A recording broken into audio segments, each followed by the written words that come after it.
Sir చెప్పండి sir. Sir మీరు చెప్తుంది నిజమేనా? నేను ఇప్పుడే వస్తున్నాను సార్. చాలా గొప్ప విషయం. నా మీద చాలా మంచి అభిప్రాయం ఉందండి. ఇలా జరుగుతుంది సడన్ గా ఇలాగా.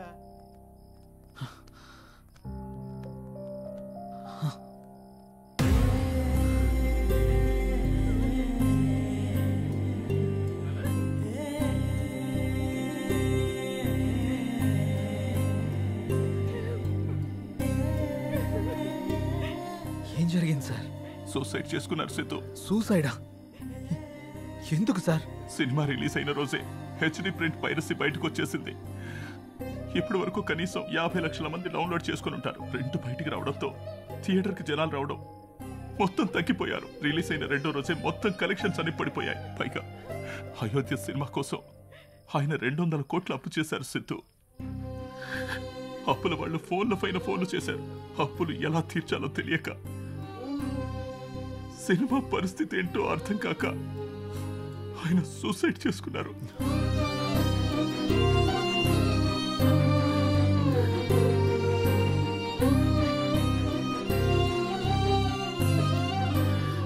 ప్రొడ్యూసర్ సత్యానంద్ గారి హఠాత్ మరణానికి సినీ ప్రముఖులు తీవ్ర దిగ్భ్రాంతికి లోనవుతున్నారు.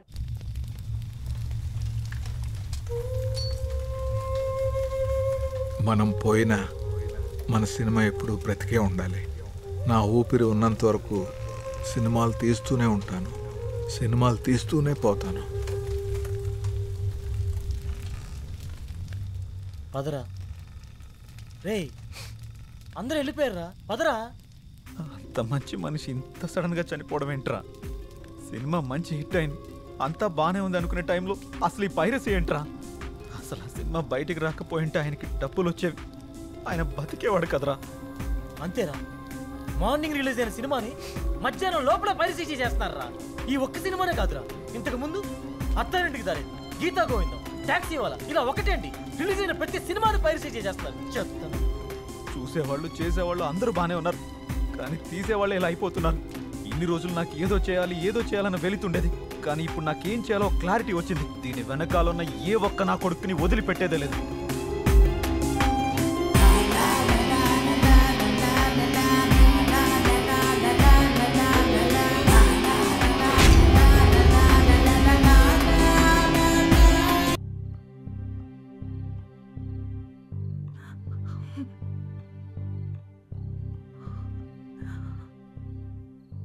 బాధపడకండి మేడం, ఆయన లేకున్నా ఆయన సినిమాలు ఇంకా బతికే ఉన్నాయి.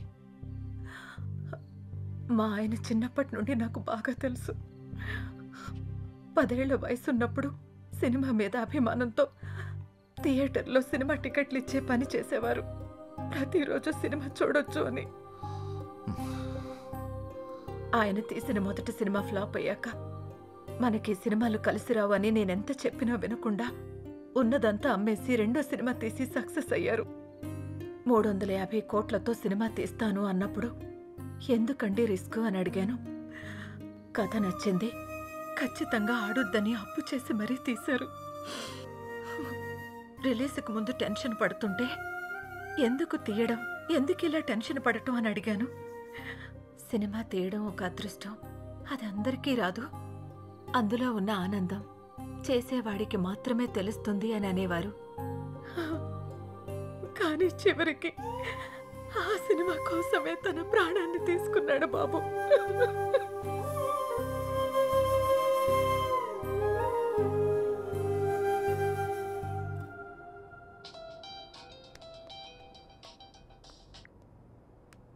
హలో చెప్పరా. ఆ సైబర్ టీం వాళ్ళ కాంటాక్ట్ దొరికింది, వాళ్ళకి కాల్ చేశాను. రేపు మార్నింగ్ అపాయింట్మెంట్ ఇచ్చారు. సరే, రేపు వెళ్ళి కలుద్దాం. సార్, నా పేరు సిద్ధు, నేను హెచ్ఎంటీవీలో జర్నలిస్ట్ని. వీళ్ళు నా టీం. మొన్న అయోధ్య సినిమా పైరసీ అయి ప్రొడ్యూసర్ సత్యానంద్ గారు చనిపోయిన విషయం మీకు తెలిసే ఉంటుంది. నాకు ఈ పైరసీ గురించి కొంచెం ఇన్ఫర్మేషన్ కావాలి సార్. ఓకే, చెప్పండి. అసలు ఈ పైరసీ ఎలా జరుగుతుంది సార్? ఈ పైరసీ అనేది పెద్ద మాఫియా. ఇది చాలా రకాలుగా జరుగుతుంది. ఈ థియేటర్స్తో లింకులు పెట్టుకొని వాళ్ళు థియేటర్లో రికార్డ్ చేసి దాన్ని వెబ్సైట్లో అప్లోడ్ చేస్తారు. కానీ ఇప్పుడు కొత్త టెక్నాలజీ వాడుతున్నారు. శాటిలైట్ ద్వారా వచ్చే కోడ్ని హ్యాక్ చేసి ఒరిజినల్ ప్రింట్ని బయటకు తీస్తున్నారు. ఆ తర్వాత ఆ మూవీని సైట్స్లో అప్లోడ్ చేస్తున్నారు. ఐపీ అడ్రస్ని ట్రేస్ చేసి ఆ అప్లోడ్ చేసిన సైట్ని బ్లాక్ చేయలేమా? బ్లాక్ చేయొచ్చు, కానీ ఇది బ్లాక్ చేసిన క్షణంలోనే వేరే డొమైన్ని యాక్టివేట్ చేస్తున్నారు. దీనివల్ల వాళ్ళకేంటి లాభం? లక్షల్లో సంపాదిస్తారు. ఎలా సార్?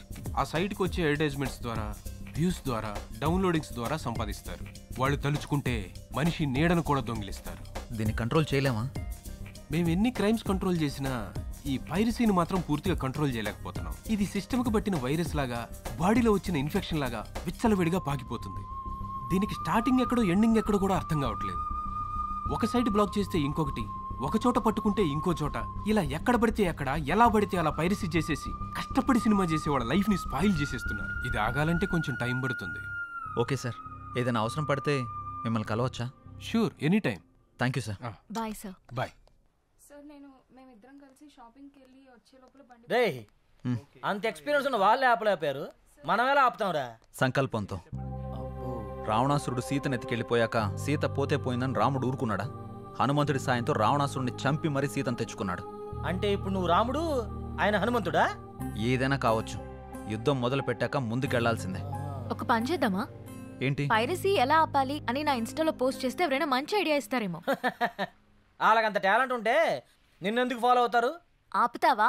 నా ఫాలోవర్స్ లో 2000 పైగా డాక్టర్స్, 20,000 పైగా ఇంజనీర్స్, 30,000 పైగా ఎంప్లాయీస్ ఉన్నారు తెలుసా? అబ్బో, పెద్ద కౌశల ఆర్మీ ఉందిగా. ఇప్పుడు అవన్నీ కాకుండా దీన్ని ఎలా ఆపాలో ఆలోచిద్దాం. ఓకే, నువ్వు ట్రై చెయ్యి. నీకేం హెల్ప్ కావాలన్నా నేను చేస్తా. Thank you. పదండి. ఇక నుంచి నీ పోస్టులతో జనాలు సాగొడతావుగా.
మంగళూరు వెళ్తే మనకి ఏదైనా క్లూ దొరకచ్చు. ఎవరో చెప్పుకో. సృజన, తిన్నావారా? ఎవరా సృజన? ఉందిలే. నిన్ను ఎవరు లేరు, నేను ఊరుకునే అన్నాను. ఏంటి రూమ్లో రీసెర్చ్ సెంటర్ పెట్టినట్టున్నా? జస్ట్ ఇన్ఫర్మేషన్ కోసం పెట్టా. అది సరే గాని నీ 4 రోజుల డేట్స్ నాకు కావాలి. మా సిస్టర్కి పెళ్లి సెట్ అయింది. వారం రోజుల్లో పెళ్లి.